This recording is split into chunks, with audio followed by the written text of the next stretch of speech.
Amani Trolls. I mean, they're coming. We know that. Everyone was really excited when they saw the new Amani Troll models because they thought, oh my god, this is it, boys. Playable Amani Trolls. Kind of the same reaction we had when we saw the new Tuskar back in Dragonflight. Everyone was like, oh, we're going to get playable Tuskar. Just kidding. You're getting Scaly Boys.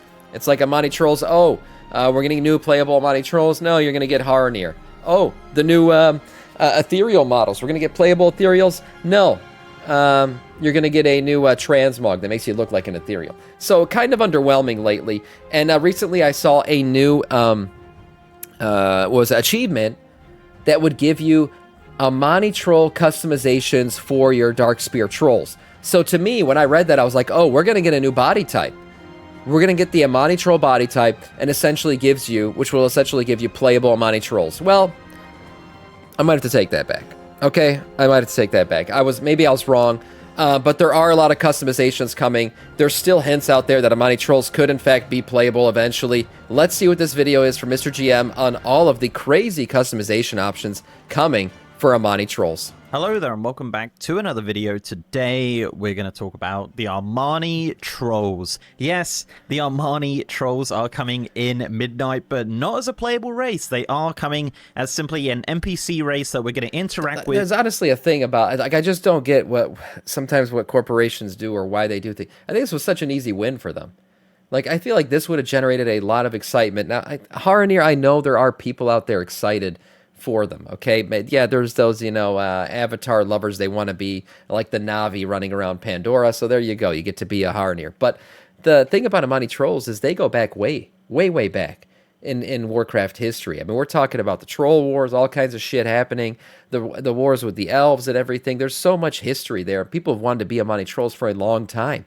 So this would have been such an easy one for them. And look, we're going to see like hundreds of customizations right now, which means these things are ready to go. All Blizzard got to do is to press the button and these things will be live. And yet they're not going to do it looks like. So it's disheartening. It is. I feel like it's such an easy win. And for some reason, somebody at the top of corporate Blizzard is saying, no, we actually don't want to do it. In the new Zulaman zone. In this video, we're going to talk about the model in detail. They could come with the pre-patch of the last customization Titan. Options, look at the potential of becoming an allied race in the future, and just showing off this really awesome new model they created for the new expansion. But before we jump into that, I do want to give a massive thank you to all of our channel members and everyone over on the Patreon. Just started posting over there fairly regularly, so if you want to support me over on Patreon, I'll leave a link down below. Right, so yes, the Amani Trolls, definitely something the community have wanted for a long time, and in Midnight they are getting a fresh new model for the male model and the female model. And as mentioned in this video, we're going to take a look at all the customizations that they have, and there's actually quite a lot, probably even more than Coltyrans, I guess. So it's crazy. Is that a basis for an allied race? It could be. Anyway, let's begin. It's just hard to imagine. Like, look at this, all these spikes in the shoulders, and there's so much that went into these guys, all for them to be an NPC? Really?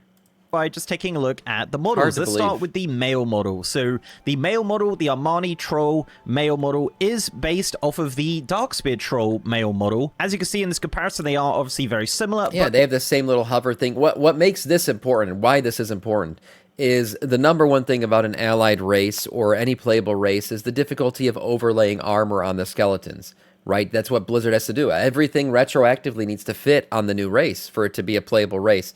And the thing about Amani Trolls is, look at that. It's a one-to-one to the Darkspears. They made their biceps a little bit bulkier and their shoulders a little bit bulkier. They kind of added some orc layover to the Darkspear Troll skeleton. But the important thing is, this is a skeleton that already exists in the game, which means it would be a just press and go live thing for them because all the armor already fits them. So again, it's just another hint that these guys would be very easy for Blizzard to make playable. So the question is, are they going to do it? The Amani is just a lot bulkier. Now, in regards to supporting gear, yes, this would support gear, but they would need to tweak the gear a little bit just to kind of support the bigger chest. But for the most part, it should support gear straight out the box pretty much. Now, look at that. It does the same little troll animation. Does share the exact same animations as you'd imagine. But yeah, the kind of rigging is exactly the same as the troll male. So moving into the female model here. So this is actually really interesting. So the Amani Troll female model is not based off of the Darkspear female. It's actually based off of the Orc female model. You could definitely tell that just by looking. So again, here, ready to go. Armor will already fit them. looking at it, and a lot of people Pre-watched. obviously noticed that from alpha and previews and things like that. Animations are exactly the same, and the body shape is pretty much identical as well. So in regards to supporting gear, yeah, this model would definitely support gear way better than the male. You probably wouldn't have to change much at all for it to start wearing some of the 3D asset gear that has been kind of more of a regular thing in modern World I mean, this is much easier than Drakthir, right? I mean, Drakthir, it's such a broken skeleton for the game. They literally just went ahead and said, well, you know what? You just won't be able to equip armor to Drakthir. We'll give them a Visage form that shows their armor, and the Visage form is literally just a Blood Elf skeleton. But the Drakthir, we're not going to go ahead and we're not going to put any armor on that shit. We'll just leave naked scaly boys running around because that's what this game's all about. It's a sexual fetish simulator at this point. So yeah, to do that, to be willing to go to that extent to give us a playable race that really, I mean, people wanted to be Draconid, not Drakthir. But to give us that, but not give us Amani Trolls who are much easier to implement. They're ready to go. Armor fits them and everything. It's just, it's really hard for my brain to wrap around that at all. Warcraft. Moving on, let's talk about some of the customizations. So we'll start by kind of talking about the ones that are across the board for the male and the female, and that is, of course, the skin colors. So there are 5 different skin colors available for the Amani Trolls, varied shades of green, starting with like a lighter green, going into more dark colors. No blue or anything kind of out there like that for any like frost trolls or anything like that, but it is just different shades of green, and you have 5 options for the male and 5 options for the female, which are exactly the same across the board. Moving into the other thing that's the same for the male and the female models, and that is hair colors. This is going to shock you. They have 11 hair color options. Yeah, that is way more than some allied races. So let's take a look at some of these. You have the red hair color, the yellow hair color, kind of a dark green, a dark red, a purple, maybe, white, a pinky red, a dark purple, teal, green, cool, and finally an orange color. So yeah, 11 different hair colors for the Amani Trolls in Midnight. That is absolutely insane, and they are super varied and really cool, actually. So let's go into more model specific stuff here, starting with the male model. So man, the that freaking beard, oh shit, that's a badass troll beard.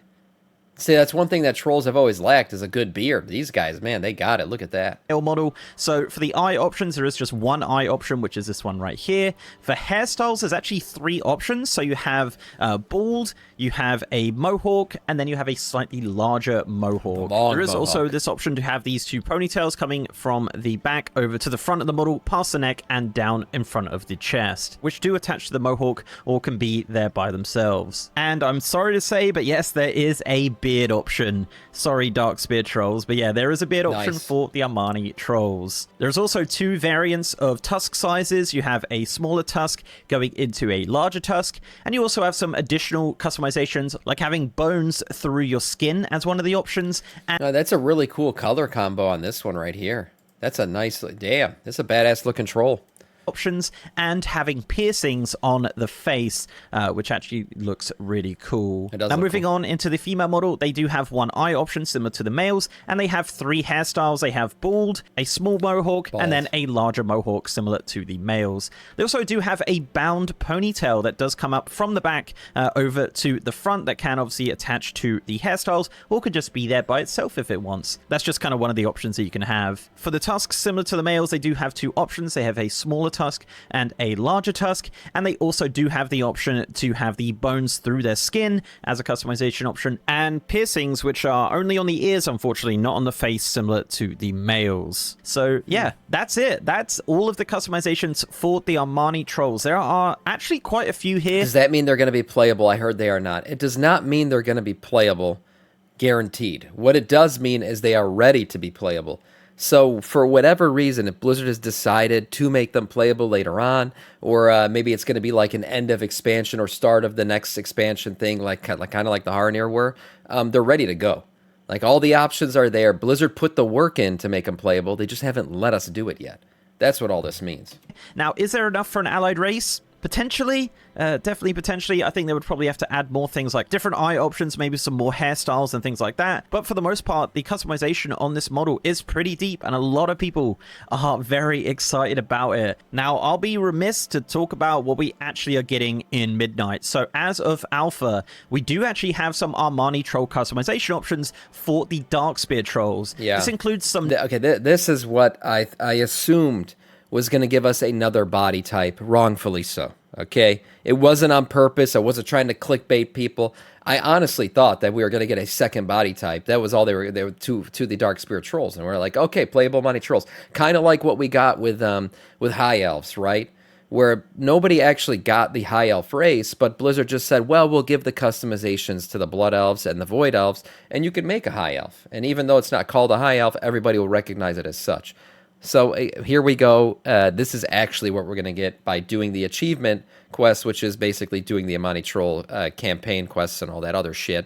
You'll unlock these for your Dark Spirit Troll. New hair colors and some new skin tones, which are very similar to the skin tones I showed off in this video. There is also some hairstyles coming in which aren't currently in alpha, which I would imagine will just be those mohawks that we did see on this model. But unfortunately, no body option or anything like that for the Dark Spears. It is simply just going to be some additional customizations, which are unlocked by completing the Zolaman campaign while leveling up. So yeah, guys, that is the Amani Troll. Let me know in the comments your thoughts on the Amani Troll. Would you like to see it as an allied race in the future? I certainly would. I really like this model, and just imagining it in some of the armor we're getting in World of Warcraft now would be really, really cool, especially if they added some more customization options and custom animations and things like that. But yeah, races are a lot of work, so I can totally see why they wouldn't do it, but hopefully we do. You know, keep your voices heard. I know a lot of people are very, very into this model, and, you know, we had something similar with, like, Volpira and Coltiran through the years, so potentially in the future, we might see a playable Amani Troll. But, guys,